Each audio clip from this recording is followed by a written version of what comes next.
Bismillahirrahmanirrahim. Assalamualaikum warahmatullahi wabarakatuh. Sobat-sobat, kita bersama lagi di channel saya dalam dakwah Islam pencerahan. Sobat-sobat, kali ini saya ingin merespon salah satu channel Aswaja, yaitu A. Apandi Channel. Ya, pada konten dia berdialog dengan Gus Asadi mengenai ilmu Nahu. Dari dialog keduanya, saya menangkap ada 3 poin yang disampaikan, sobat-sobat. Yang pertama, bahwa orang yang tidak memahami ilmu Nahu akan sesat, menyesatkan. Yang kedua, orang yang tidak memahami ilmu Nahu tidak berakal. Dan yang ketiga, orang yang menafsirkan Al-Quran tidak menggunakan ilmu Nahu, hanya mengandalkan terjemahan, itu adalah ahli bid'ah.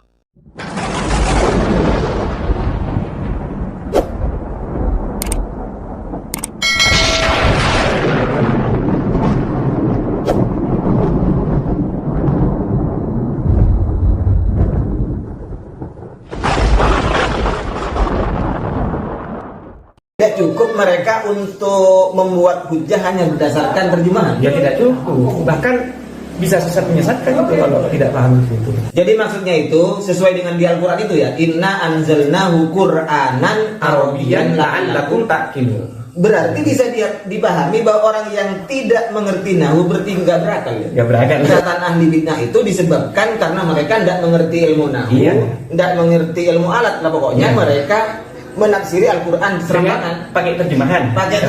Oh, itu berarti menurut Ibnu Taimiyah, orang yang menafsiri Al-Quran, orang yang membuat hukum, membuat keputusan hukum hanya berlandaskan terjemahan itu adalah ahli bidah ya? Ahli bidah. Di mayoritas ahli bidah itu kesesatannya adalah karena menafsiri Al-Quran dengan pemahaman tanpa ilmu Nahu, begitu. Ya, sebenarnya mereka itu bukan ikut Al-Quran dan hadis, tapi ikut terjemahan Al-Quran dan hadis. Atau bisa dikatakan mereka kembali ke Al-Quran, tapi Al-Quran terjemahan. Sebenarnya mereka menghujat terjemahan.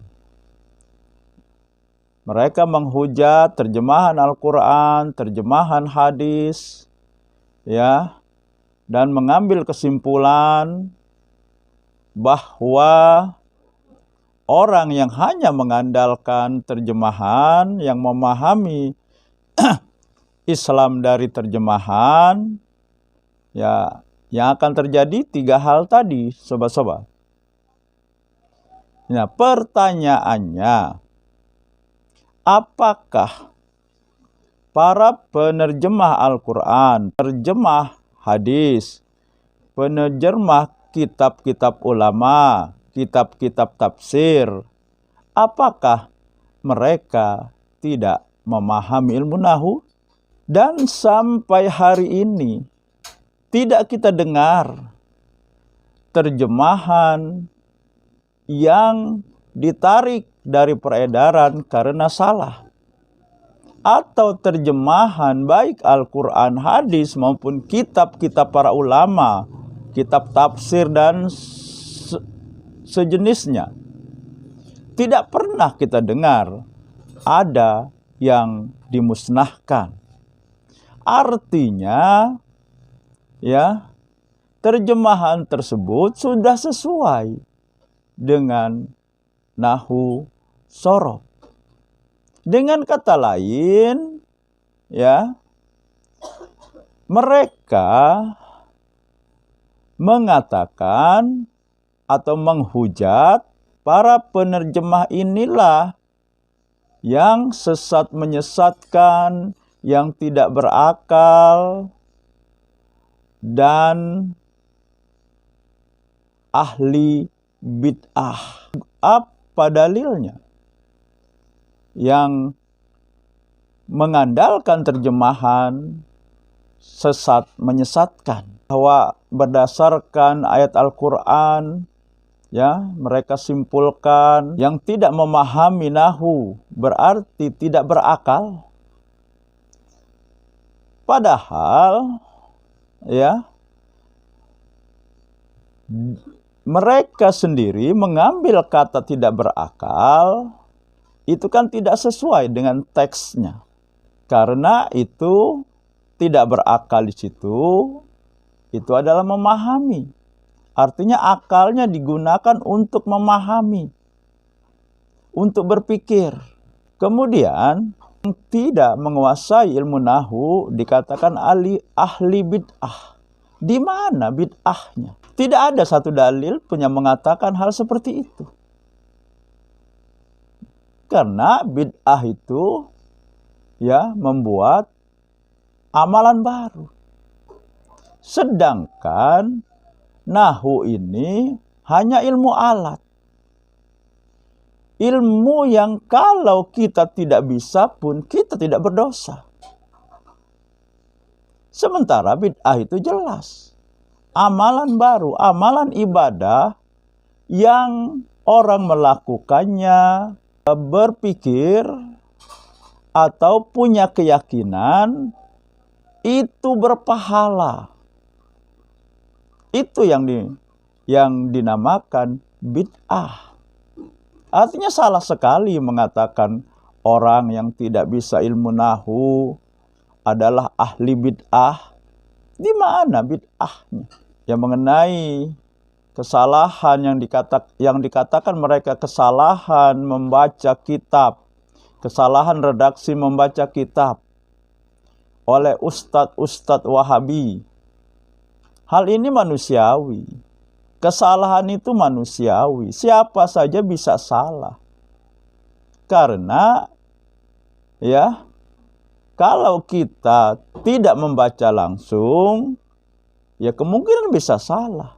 Bisa saja saat itu kita lupa, kita salah sebut. Ini tidak bisa dijadikan dalil, dijadikan alasan, dijadikan argumentasi bahwa pemahamannya juga akan salah. Belum tentu. Bahkan dalam hukum Islam, kalau lupa dimaafkan, tidak berdosa. Dan juga, ya, kesalahan membaca tidak membuat orang menjadi berdosa. Tetapi kesalahan pemahaman ini yang membuat orang menjadi sesat.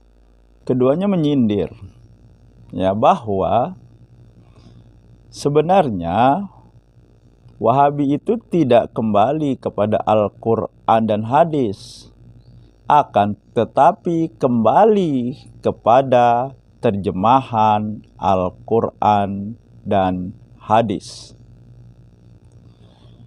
Ya, kembali pertanyaannya, di mana kesalahan terjemahan Al-Quran dan hadis? Ya, seperti yang saya katakan, sampai saat ini tidak ada satupun, ya, terjemahan Al-Quran maupun hadis dan kitab-kitab para ulama yang ditarik dari peredaran, yang dimusnahkan, seperti yang terjadi pada Al-Quran yang diketahui ada kesalahan. Artinya, ya, terjemahan tidak bermasalah. Nah, jadi sobat-sobat, bisa kita simpulkan, ya, bahwa yang tidak menguasai ilmu nahu akan sesat menyesatkan, ya, tidak berakal, kemudian ahli bid'ah tidak memiliki ya dalil yang kuat, bahkan melawan logika, bahkan melawan sabda Nabi ya mengenai ahli bid'ah. Nah, demikian sobat-sobat, semoga ini menginspirasi dan mencerahkan. Nasrum minallahi wa fatun qarib. Wassalamualaikum warahmatullahi wabarakatuh.